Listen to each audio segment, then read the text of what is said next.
how to connect with your audience. What's up, DAW Nation? Welcome to this week's episode of Behind the DAW with Win and Woo. If you're new to the series, this is a podcast where we interview huge music producers, music industry experts, singers, songwriters, sound designers, everyone else in between on an emotional, philosophical, branding, marketing, and overall music business basis. Now, there's going to be a lot of value, a lot of knowledge, a lot of wisdom in this episode, but here are a few things that you can plan to walk away with in this week's episode. Learning how to isolate your concerns. Be able to take something that's really bothering you and break it down to its little bite-sized pieces. Number 2, how to combat loneliness as an artist. You're alone all the time. You're in your bedroom producing, you're traveling, you're doing all kinds of stuff like that. How do you combat loneliness in these type of situations? Number 3, do you need a manager? Where are you at with your music right now? Would it benefit you to have a manager? We're gonna be talking about it. And of course, number 4, like I mentioned in the intro, how to connect with your audience. Now, there are going to be a lot of other things in this week's episode, but there are a couple of things that you can look forward to right now. Which, by the way, if you want to keep learning from huge people in the music industry like this, then go ahead, go right below this video, or if you're on the podcast, wherever you're at, go ahead and subscribe, hit any form of notification bell, any type of follow button, anything like that, so you get notified every time we put out a new piece of content. And one more thing, DAW Nation, this week's episode of Behind the DAW is sponsored by the Zodiac Masterclass. So if you want to see Zan Griffin, who went on to put out an album, got over 100 million streams. If you want to watch him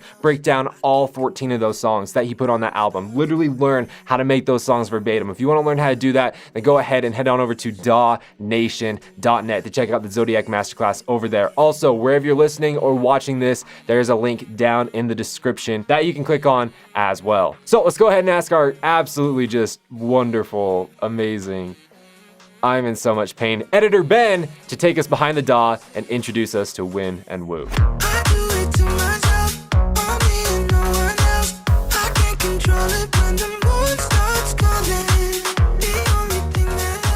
I want to welcome everyone to this week of Behind the DAW. We have Win and Woo, but we kind of just have Woo, which is more than enough. I'm super stoked to have him. So Woo, say what's up to DAW Nation and tell us something extremely embarrassing about yourself.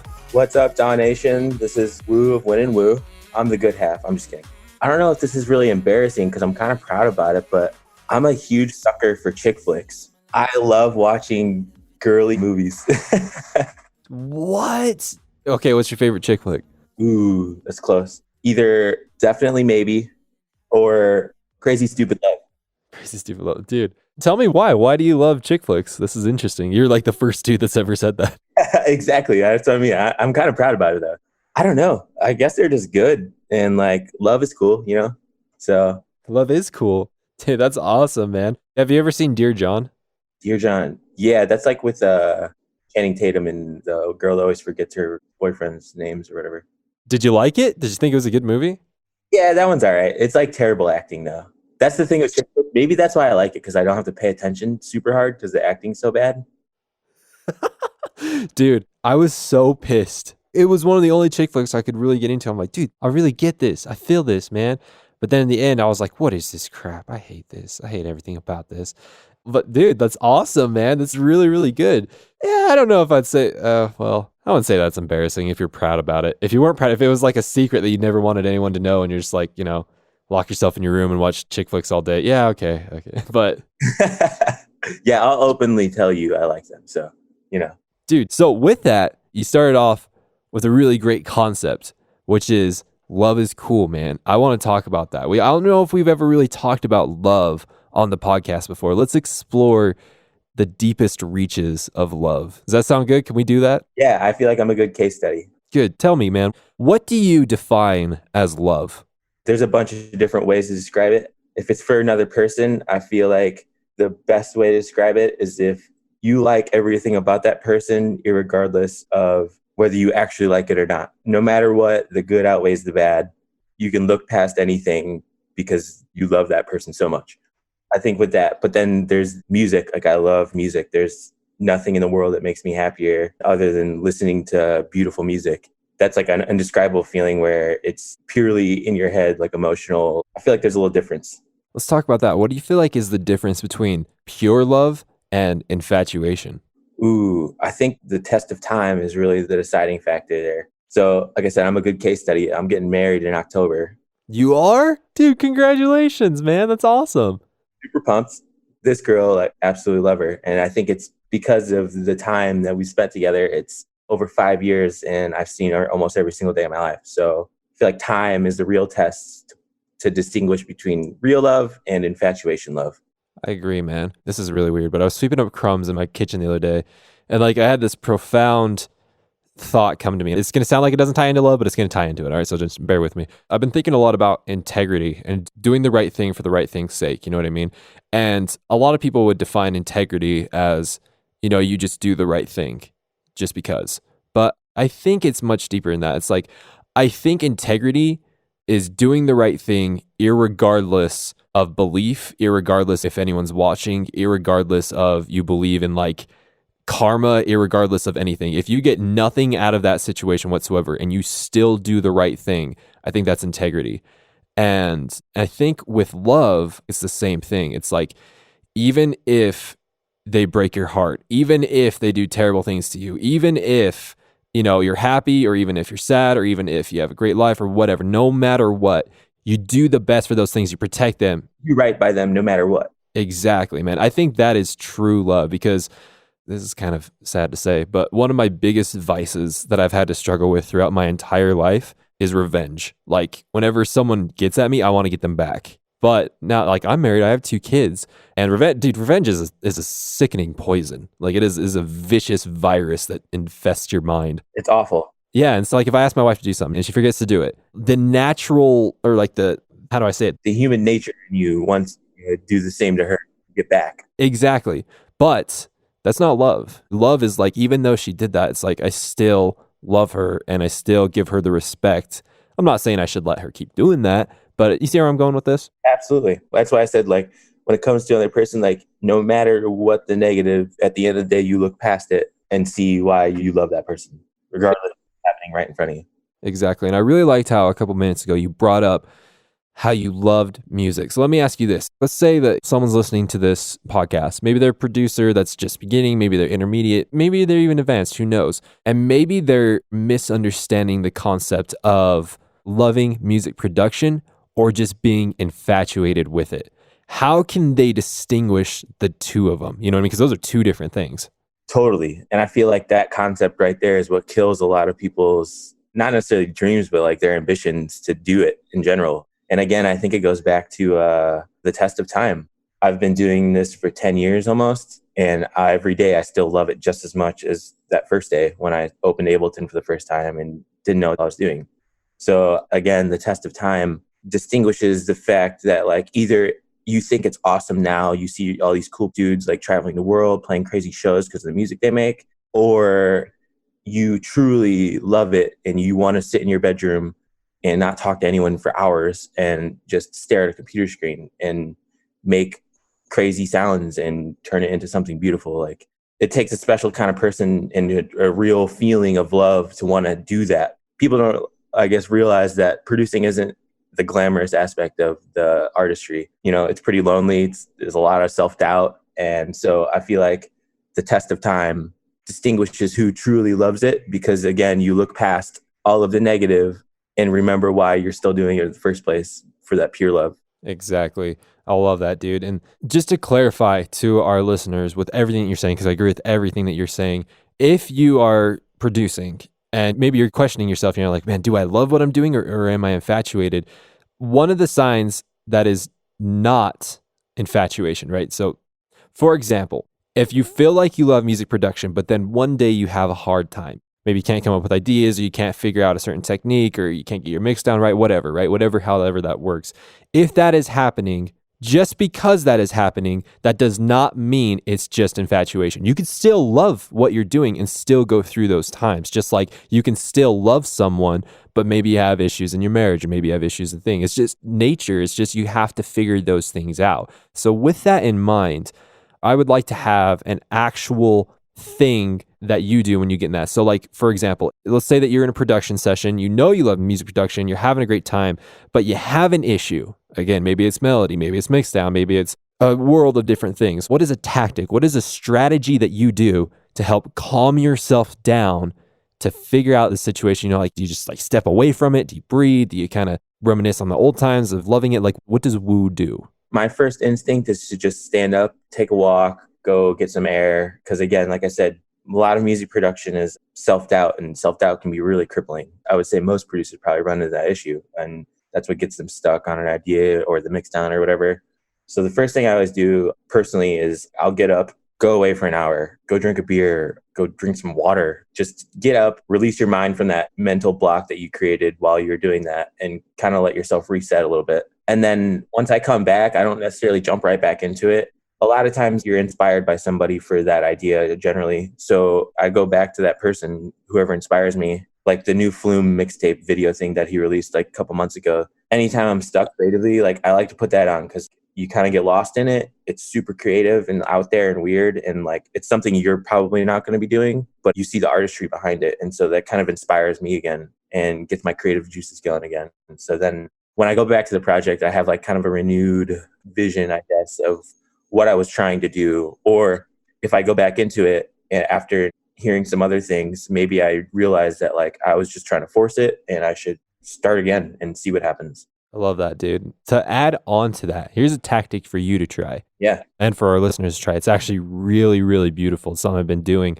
lately. I actually just did it 20 minutes before we started this interview.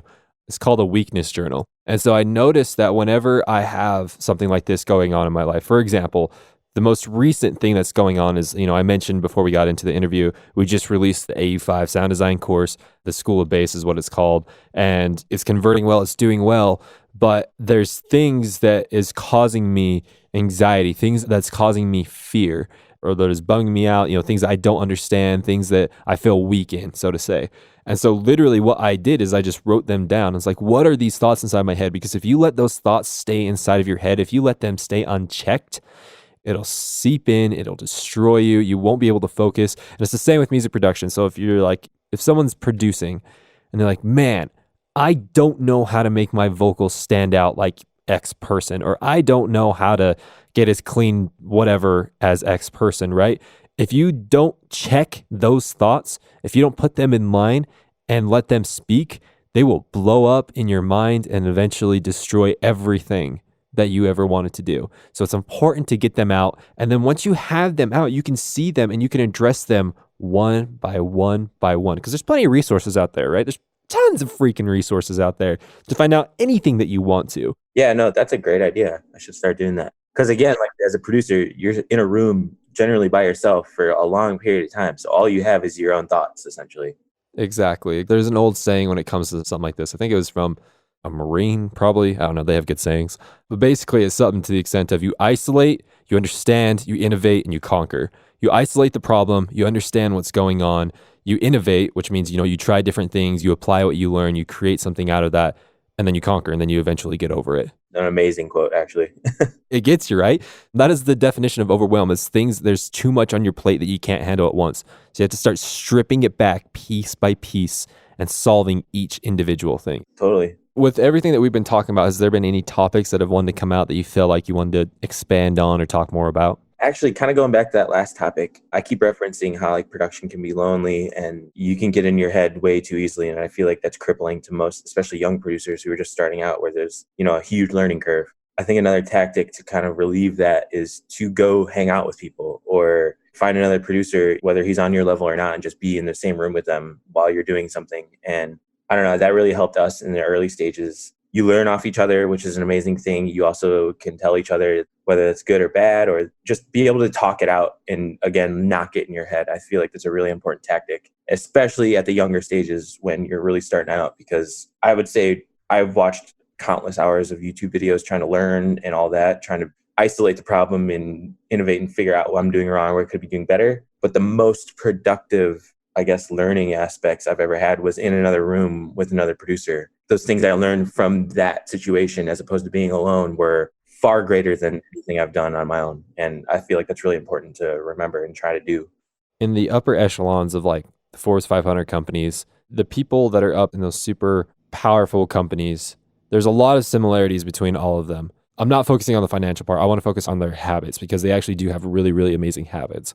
And one of them that they have is to have a personal counsel of friends that they have around at any given time because they understand. So there's a lot of beautiful things that go on inside of our minds, a lot of beautiful ideas, a lot of beautiful sayings, a lot of beautiful tactics, a lot of beautiful stuff like that. But we have to have people to double check those sometimes. I'm not going to say every time, you don't need to double check every idea or everything you ever want to do with somebody. They don't even have to know that they're a part of your like personal friend council, so to say. You know what I mean?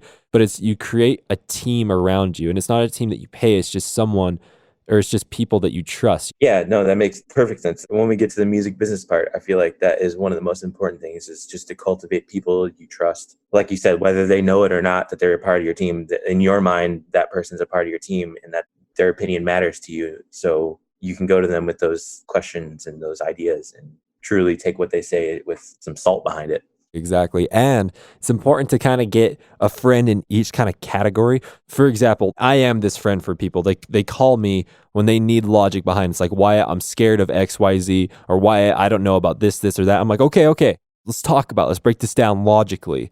And I can kind of point the facts out that they were blinded to.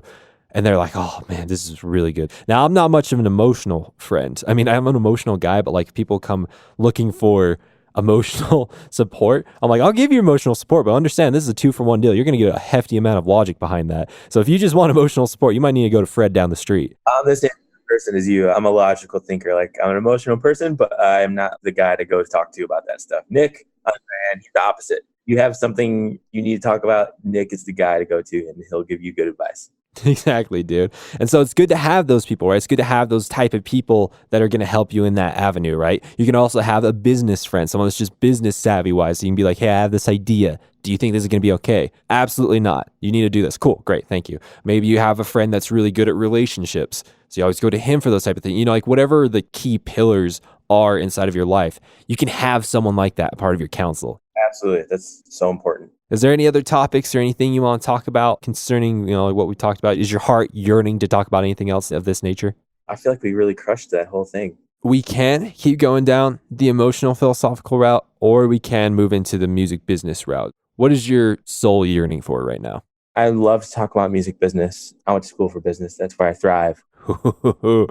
Oh, my man, this is going to be a good conversation. Okay, we focused on the philosophical emotional. Now we got to balance that with the business side. And I like to think of the business side as the action-taking side, right? The emotional, philosophical, and the business side, they're not two opposite things, right? They're actually interconnected. You need one for the other to make both of them the most effective thing. Especially in music, because artistry is philosophical and emotional, whereas the business has to work hand in hand with that.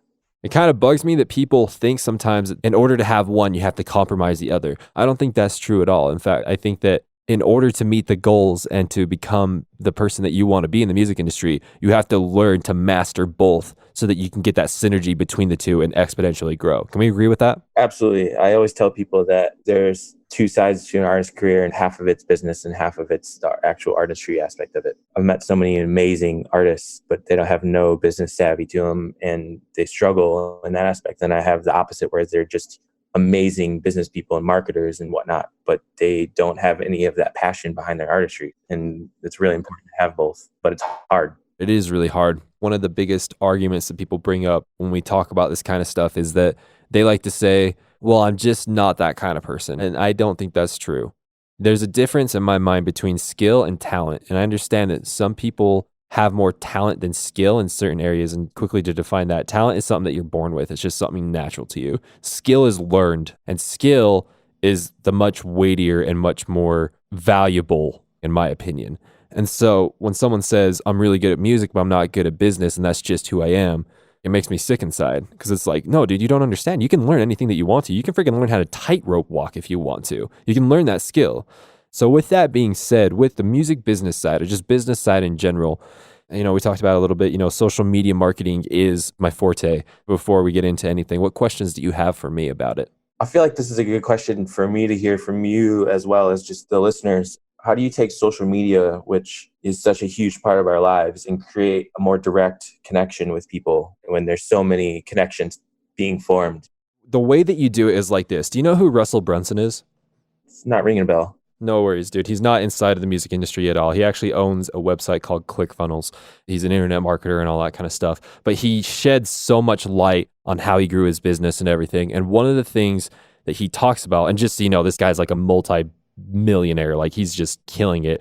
And he kills it because he understands how to take any product and then find the people that are perfect for that product and then grow a community around that. You know what I mean? Which, as musicians, as producers, that's what we're doing. Switch out the word product for song, switch out the word product for album, switch out the word product for brand, whatever you want to say. We're trying to find the people that are going to love what we're doing, and then we keep serving them and grow a community around that. Can we agree with that? That's kind of the end goal? That's absolutely the goal. Perfect. So when we're talking about this concept right here, at this point of this conversation, the quality of music is completely degraded. And the reason why is this, a lot of people that I hear, they say, if you have good music, you'll make it. You need to focus on the quality of music first. And that's half true. You do need to focus on something that you feel is quality. But to say that you have to meet a certain quality before someone is going to love your music is asinine. It's crazy. I can show you absolutely, in my personal opinion, garbage music, and I can show you a cult following around that. The quality of music is irrelevant because it's just subjective. I could show you some of our early music, and if you listen to it now, in the grand scheme of things, it's garbage. The mix sucks. The production quality is very low, but we connected with people on it, and it grew something from there. So you just proved the point right there. So the quality of music is somewhat irrelevant because the people that are going to listen to it, the vast majority of them are not producers. They're not musicians. They're not people that are like us. And so the level of quality to them is like, they can't tell the difference between a C+ work and an A- work. As long as the ideology behind it is good, which if you believe in your artistry, it will be to somebody. So as far as the quality, it's not necessarily what needs to be in place.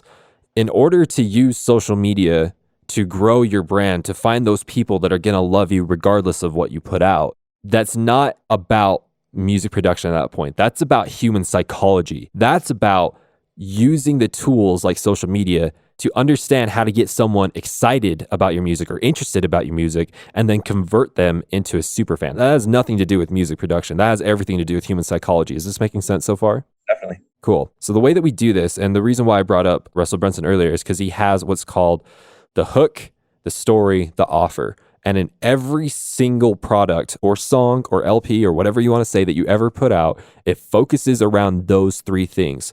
If you forget about everything we've ever talked about, just remember these things, okay? Hook, story, offer. The hook is something that literally just reaches out from the person's phone or reaches out from their computer or their tablet or whatever, or from Spotify, and it just grabs their attention by force. And no matter how hard they try, they can't look away. That is the thing that really, really grabs us. So for example, a terrible hook, the worst hook is if you create a post or story or you send out an email or whatever, right? The worst thing that you can do is to say, hey, we put out a new song. That is the worst hook. What if you and I didn't know each other and I was like, hey, Austin, I just created a new sweater. Would you care? No. Exactly. Why would you? So what baffles me, well, it doesn't really baffle me, but just like makes me chuckle every time and also kind of like feel really depressed, is whenever I see someone boost a post on Facebook, which you should never do, and we'll get into that. But whenever someone posts something on Facebook about their new song, it's like, our new single is out now, or our new song, our new LP, or a collaboration with so-and-so is out now.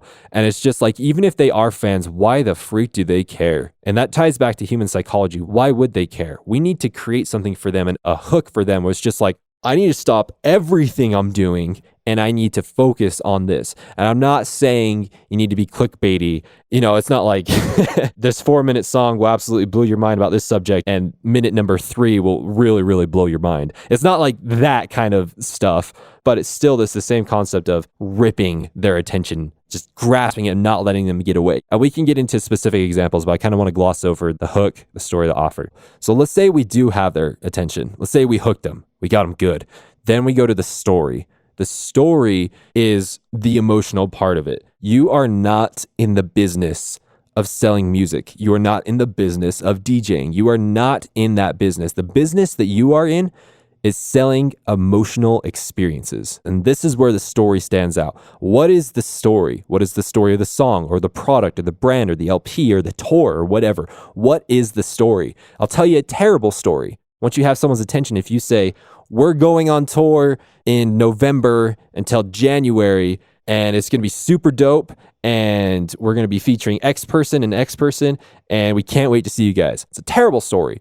Here's a great story. We're going on tour, and this tour is about this subject. We're really passionate about this subject. And for everyone who comes to the shows, we're going to focus it around this subject. There's going to be X things that are going to be about this subject. You know, maybe it's about addiction recovery. Maybe it's about being happy. Maybe it's about marriage. Maybe it's, you know, like whatever the story is, right? You're selling them on an emotional experience. That is a great story. For example, do you remember when Millennium released that song? I think it was called Take Me Down. Do you remember that song? Yeah. The entire story about that was about him being addicted to drugs and how he's taking everyone down. That is a good story. That will rip people by the cords. And so you have to create a story around your song. So like, for example, this next song, by the way, when we have a new song coming out on Armada very soon. When is it coming out? It will be at the end of July. In the end of July. Okay. So what is the story? Let's practice this right now. What is the story behind this song?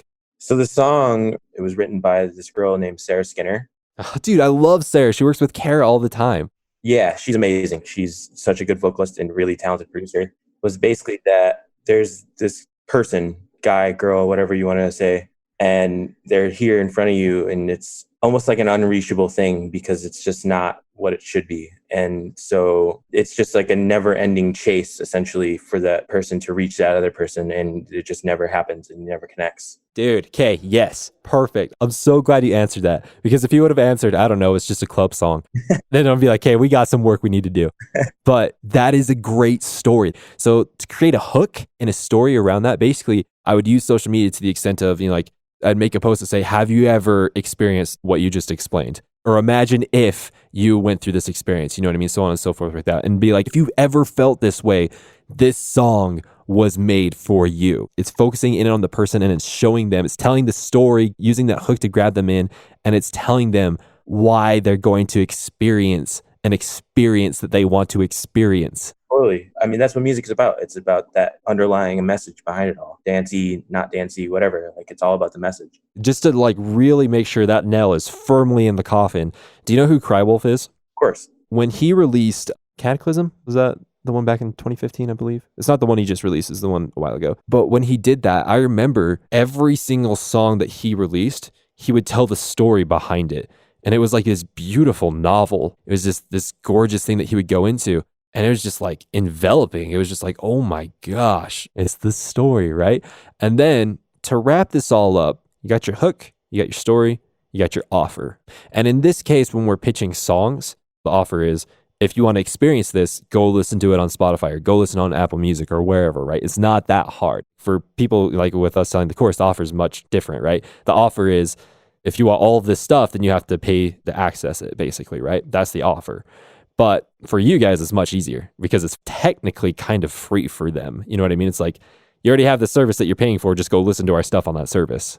Now we use social media with those in mind, the hook, the story, the offer. And you're going to do that with posts. You're going to do that with stories. You're going to do that with live streams. You're going to do that with ads and all those things. Those are the things that are always going to be there. Now you may have to try it. Maybe your story's solid. Maybe your hook's not solid, but you see what I'm saying? Yeah.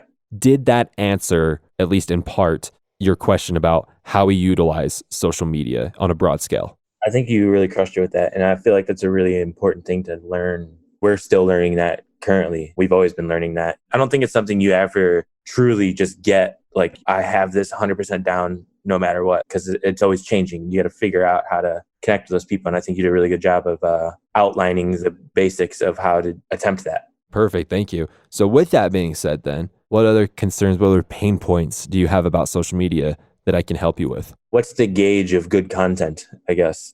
Because, you know, some people take selfies and it gets great engagement and that kind of thing. Or some people take $1,000 photo shoots on the reg. How do you gauge what is good content for social media? Such a fantastic question. And it's going to tie back to what we were talking about before. The reason why anyone is going to care about your brand, the reason why anyone is going to stay around and care about your brand is because of Maslow's hierarchy of needs. Do you know about Maslow's hierarchy of needs? I definitely learned about it a bit in college, but it's not fresh in my mind. Once I start talking about it, you're going to go, oh, yeah, that thing.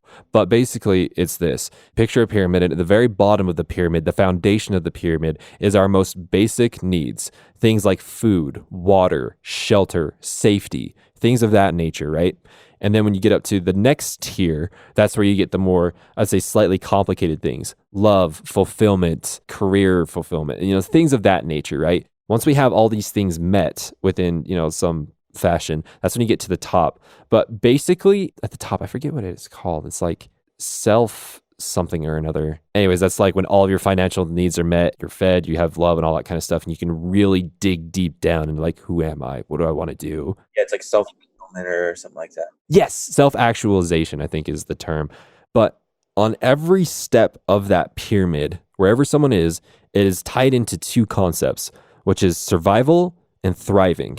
It has to deal with one of those two things. And at the basic core of every single person is those two needs. Is what I am looking at, is what I'm partaking of going to help me survive, or is it going to help me thrive? So in music, something that would help you survive is like if you're contemplating suicide and you listen to this song that is about suicide and it prevents you from committing suicide. Now, something that would help you thrive is like you're a genuinely happy person, but this new song by Win and Woo that's coming out on Armada with Sarah Skinner helps you feel even happier. And it's just like, oh my gosh, my life is so freaking good from listening to this. And I love it. It makes me pumped every time I listen to it. It helps them thrive. Now, with every single piece of content that you ever put out, we need to remember those two concepts. Is it helping them survive or is it helping them thrive? For example, when someone who posts a selfie and it gets 10,000 likes for some obscene reason, the reason why is because it's helping them thrive. It's like they're already in a good place. They already like the person that they're following, and just getting a behind the scenes look into that picture of what they're doing helps them enjoy it even more for some reason. But the vast majority of the time, you need a little bit more hefty content than a selfie. Let's think of an example right now of something that you could post right now that is going to help your community, your tribe, either survive or thrive. I mean, do you have any ideas that come up as far as content that would be like that? Yeah, I mean, it's something that's actually recently learned by us is that people care about just us on a personal level. So we like to share more behind the scene, like not show photo type stuff, and people connect with that a lot more. Also, another thing that you could do is like, let's say with this new song that you're releasing in July on Armada, what if someone actually saw that song as a survival thing? They listened to it and it just like changed their lives. It made them happier, made them get out of the darkness, so to say. Let's say that person DM'd you and told you that. That, with the person's permission, of course, is a beautiful thing to post about. Take a direct quote from them, again, as long as they're cool with it, and put it on there and be like, this song created this experience for this person, so on and so forth, right? Like that is a beautiful thing to do. If you can leverage that for other people to see, you got it in the bag, dude, because it's showing people, hey, this person is having this emotional experience with our stuff, which means you are more likely to have an emotional experience with our stuff. Now, as far as like the details of what kind of content, like should we post about us on stage? Should we post about us signing stuff? Should we post, all that kind of stuff? I don't want to give you all the answers to that. I think you have already started generating ideas just from stuff that we've talked about, and you need to test them. If you think you're like, this is a great idea, let's test that, and just no one reacts, and you're just like, I have no idea why. That makes no sense. But okay. Right, on to the next idea. That's just business. That's just testing. You think you know, but until you know, you don't know, So do you feel like I answered your question as far as what kind of content to post? Yeah, that's a really interesting way to think about types of content, because I'm sure most people would tell you like, oh, I suck at social media. That may be true because, again, there are people who have the talent, but social media is definitely more of a learned skill, and the way of thinking about what kind of content to post is really important. And I feel like you did a good job answering that in a fresh perspective. Good. Thank you, man. I appreciate that. And taking another kind of piece of the pie from Russell Brunson. So he has this thing that's called funnel hacking, which is basically you go look at other people's sales funnels and you hack them, not like actually hack them and destroy them, but like you take them and you realize why they're doing so good, and then you emulate that. And so I would say, dude, freaking social media hack. Go look at the people that are getting the engagement that you want and see why. See why they're getting that. Are they talking about a story, or are they sharing a personal experience in there?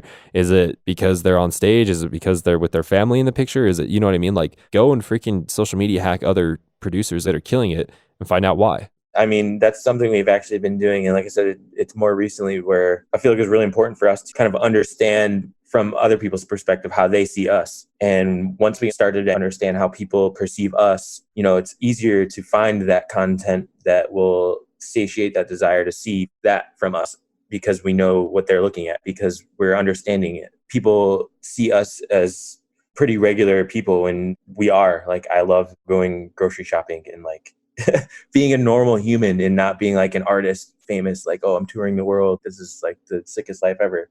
And the more we understand that, the more our content emulates that and just shows us in our day-to-day lives, which just happens to be doing cool things all the time. And we're fortunate to do that. So we like to showcase that instead of, here we are in front of 1,000 people, just like that other person that you saw on Instagram doing the exact same thing. And that's something newer for us that we're starting to understand now. And I think it's been a really good thing. And now that you've talked about like how to think about some of the content, I think that'll really assist in even cultivating that further. So that's really cool. Perfect. Thank you, man. One of the arguments that usually comes up when we get this far into talking about all this kind of stuff, most people will say, but why is it like this? I just want to make music and be famous for it. And how do I say this without sounding like a judgmental dad telling their kids to put on their cowboy boots? Well, you're a dad, so just do it. Okay, here we go. Guys, for anyone that's listening, and I say this with the most amount of love and respect possible, but I'm going to be very, very blunt, okay? This is how things are. If you want money, then you have to do things that will make you money. If you want to make music just for the sake of making music and you don't care about any of the money that comes in, you don't care if you make a living off of it, then you don't have to do any of these things. But if you want to make a living off of this, then you have to do things. You have to figure out a way to make money to do this. There's no way around that. You can say all day, well, it shouldn't be like that. Well, that's true. It shouldn't be like that. And we shouldn't have cancer, and we shouldn't have murderers, and we shouldn't have rapists. But guess what? That's the world. That's the way things are right now. You don't have control over that. You don't have control over reality. This is the way things are. If you want to make it in the music industry, you have to do things that will support you financially. Okay? So, guys, I know that you don't want to do this, but I promise if you want to make it in the music industry, you need to figure out some of these things. To just bank on the idea that you're going to be a Justin Bieber or that you're going to be some artist that just miraculously gets discovered by chance because of some algorithm switch, you're using hopeful marketing at that point. And I don't like hopeful marketing. No, and piggybacking off that, I think it's really important to know that you have to learn it yourself, or at least understand it. People are always asking me, young artists especially, I need a manager. Like, how do I find a manager? And I always tell them, you definitely don't need a manager until you know how to manage your own career 100% through and through before you start looking at that. Because if you don't understand it on both sides, the business, the artistry side, everything, because you have to put in the work to get there. And then people have to be able to build off of what you've created. It's not a delegation aspect at that point. Like you said, if you want to make it financially, you got to learn and do all of that stuff on your own. Could you imagine if someone came up to you and was like, I really need someone to get me a drink of water. I don't know how to get it myself. I can't do that. I need someone to go get me something. It's almost like a necessary thing to slap that person at that point. And so it's the same thing. It's just like someone's coming up to you and it's like, hey, how do I get this thing that is vital to my career? How do I get this thing? How do I find someone that can do this vital thing for my career? Well, first off, why aren't you doing it yourself? If it's so vital to your career, why aren't you putting in the energy to figure it out? No one can help you do that stuff. They can only help you build off of it. So until you learn it yourself, no one's going to have anything to go off of. Exactly, dude. Managers, and actually this transcends managers. This is bleeding into booking agents, into labels, into collaborations. Anyone who's going to work with you ever for the rest of your life in any capacity is an investor into what you are doing. And if you want to impress that investor, if you want to, make a surefire way or a high probability way that they are going to work with you, then you need to prove to them that you are worth working with. That's the most true thing that I've heard. It applies even more so in the music industry, I feel like, than most industries. Is you're the product, you're the brand, you're everything. So they need to know why they want to invest in you. So for example, if I came to you and I was like, hey, Austin, I know social media. Trust me. Let me manage your stuff. You as a business owner, you as an investor, why would you just be like, yeah, all right, sure. Yeah, let's do this. I have no idea who you are. I've spent years building this thing. And yes, I'm just going to trust a complete stranger that has no credentials in front of me with this beautiful thing that I've built. You know what I mean? Like, why on earth would you do that? But if I came to you and was like, hey, Austin, I'm really good at social media marketing. In fact, my credentials are XYZ. We've made over X amount this year. We use XYZ strategies, and I'd love to, do a little test round with you. If it works, it works. Sounds great. I mean, how does that sound to you? I mean, does that sound a lot better? Of course, yeah. I mean, it's human nature to have reassurance of decisions that they're making. And if you can provide that, then it makes the decision a whole lot easier. Exactly. So guys, the next time that you are tempted to go on SoundCloud and message someone and say, hey, do you want to collab, bro? Do not freaking do it. If you are trying to reach out to someone that you're trying to collab with or work with in whatever fashion, you need to prove to them that you are worth your salt. I can't express how many times I've ignored a message from probably somebody talented just because they lead with, yo, let's work, or hey, let's collab. It's a surefire way for me to never look at that message again. I've probably missed out on opportunities because of it, good opportunities with talented young producers, but it's all about that presentation. You're absolutely right, dude. Because again, this ties back to what we were talking about before. If you focus on surviving and thriving, then you can pitch someone that way. Because that way, when you read those messages, there was nothing inside of those messages that indicated that you were going to survive or thrive with what they were offering, correct? Exactly. And taking it back even further, their hook, their story, their offer was terrible. There was no hook. Their story was terrible and their offer was terrible, correct? You don't even get to the offer because you don't get hooked or read any part of their story. See how everything's starting to tie together? See all that? So what other questions concerning social media? I'm yours, dude. I will expose all of my secrets right now to you. You ask me anything that you want to, I'll tell you everything. I think the only other thing that I really would love to hear your insight on is we've kind of worked on how to get someone's attention, what to produce to make that attention stick. And then, how do you cultivate the long lasting, like you said earlier, super fans to where no matter what you're posting, they're going to be engaged in it because everything you've done leading up to that point has hooked them so deep that they're not going anywhere. Gotcha. So the first thing, this is really, really great. So just to clarify, just to make sure I understand what you're saying, let's say that we got people in your world. Now, how do we turn them into a super fan so they stay forever? Yeah. How do you go from a follower to a fan? Good question. So in the world of marketing, there's terms to define what we're talking about, which is taking cold audiences and turning them into hot audiences. Cold people are people who have no idea who you are or know minimal about you. Hot people are like, they'll drive 100 miles to watch any show. They'll buy all of your merch. They'll do everything. They're just super fans, right? Millennium is a very good example of this. Crywolf is a very good example of this. AU5 is another amazing example of this. People that are just like, they're no longer fans at that point. They're like disciples of these people, right? Now, something to remember about this. Do you know much about coding? I'm very light. Cool. But you do understand the concept of coding to make a certain program do something certain. Yeah. So what I want you to remember is this. Every single person in this entire world has coding built into them, and it lies dormant. There's a lot of coding that lies dormant with them. When the stars align and everything adds up perfectly, the coding inside of them to become a super fan to you will come out. But only when the stars align will the coding come out. Now, with this example, there are people who do not have that coding for you. There are people that you can do all the tactics, all the strategies, all the stuff, but no matter what they do, they will not become super fans to you. They do not have that coding. To those people, you give them a high five and say, how about you go check out someone else that may have that coding for you.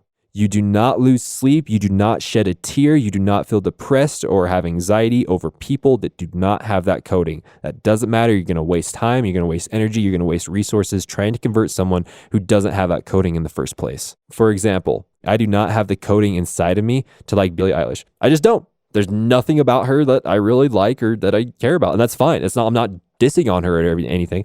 I just don't have that coding. And I'm okay with it. She could give $1 million to my family and I still won't be a super fan of her music. So now what we need to do is after we find potential people who have that coding inside of them, how do we get them to activate that coding? So now the way that we do this is by This is going to sound silly and simple, but it's just incorporating what we talked about before, but consistently doing it. For example, if they have that potential to become a super fan and you keep giving them experiences to survive and thrive over and over again, they will convert to a super fan. Like, for example, right? There's, someone that you're interested in, and they provide an emotional experience for you that helps you survive or thrive. Maybe they make you feel really amazing. Maybe they help you think deeply about the universe, and it helps you survive and thrive even more. But let's say they not only do that on one date, they do it on 2 dates, 3 dates, 4 dates, 5 dates, a year, 2 years, 5 years, 10 years. At that point, you are a super fan of them. I would argue to say that you are a super fan of your fiance. Can we say that? Yeah, absolutely. If someone keeps giving you those emotional experiences over and over and over again, you won't be able to resist them.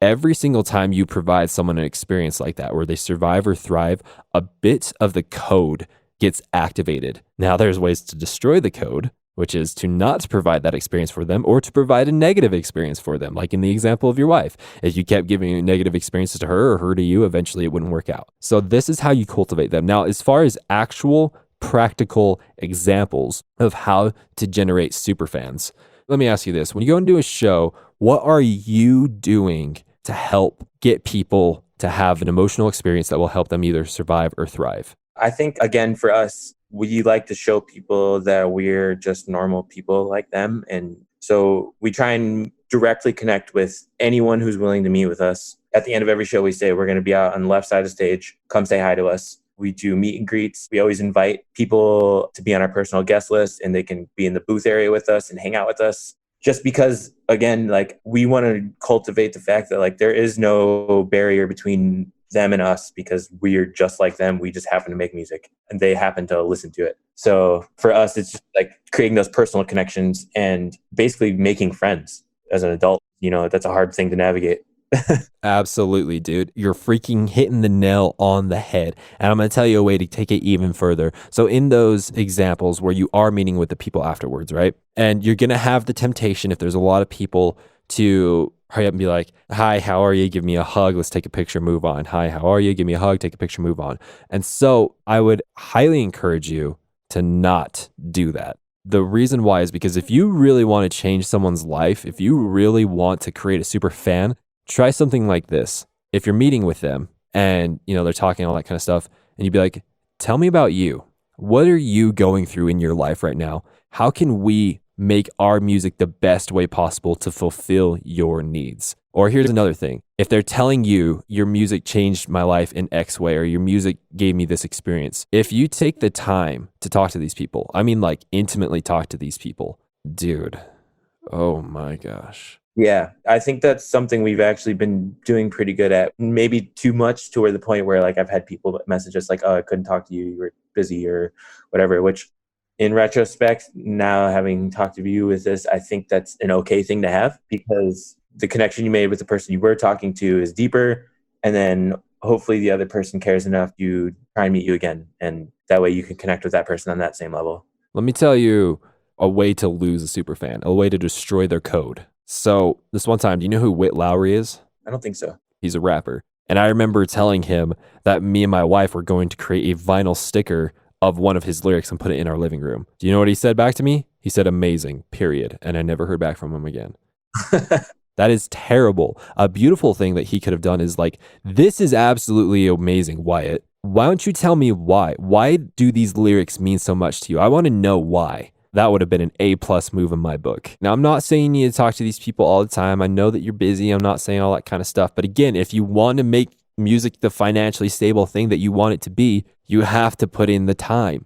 You have to do the tactics that will get people to pay stuff. And I feel like a lot of people skip that. They go from bedroom nobody to wannabe superstar and miss all the steps in between. It's so sad.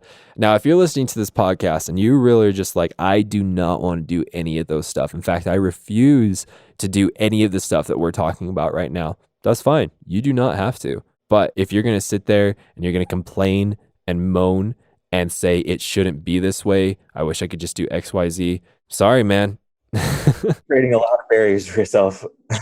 Not saying that it doesn't work, because there are things that, things happen, but it's going to be a lot harder. Exactly. At the end of the day, you're trying to get other human beings to give you money. That's what you're trying to do in some fashion or another, whether it's through shows, whether it's through Spotify royalties or whatever, right? And if you don't know the tactics to how to get people to give you money, you are ski rude, left and right and every other direction that is known to man. Absolutely. I couldn't agree more. Cool, man. Do you have any final questions for me concerning any social media or anything like that?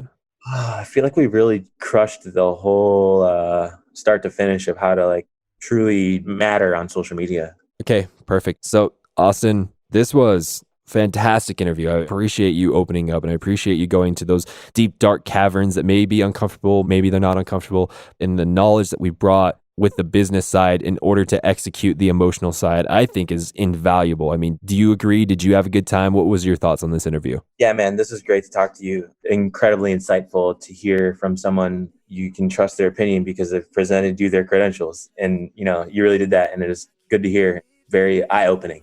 I'm happy to hear that, dude. Thank you so much. Is there any other final words you'd like to say to DAW Nation before we head out? Guys, if you're music producing, if you're working in the financial world, if you're just living your life, just do it with conviction and bring that passion and show that passion, because people connect with it and you will be successful. Perfect, dude. Thank you so much, man. What's up, DAW Nation? Hopefully you enjoyed this week's episode of Behind the DAW with Win and Woo. Hopefully you got a lot of wisdom out of that, which, by the way, if you did, go ahead and comment below. Unless you're listening on podcast, and if you're on the podcast, go ahead and take a screenshot and tag me on an Instagram story, and go ahead and tag Win and Woo as well. Also, really quickly, I do just want to remind you that this week's episode is sponsored by the Zodiac Masterclass. Like I mentioned in the intro, if you want to learn how to make 14 songs that went on to get over 100 million streams, if you want to learn them from the producer that made those songs, then go ahead and head on over to dawnation.net. You can also click the link in the description below, or if you're on podcast, you can find it in the description of this episode. And finally, DAW Nation, I just want to quickly remind you to go ahead and hit that subscribe button or that follow button, whatever is appropriate on the platform that you're listening on. Also, if there's some form of notification bell, I would love for you to hit that as well, so you get notified whenever we put out new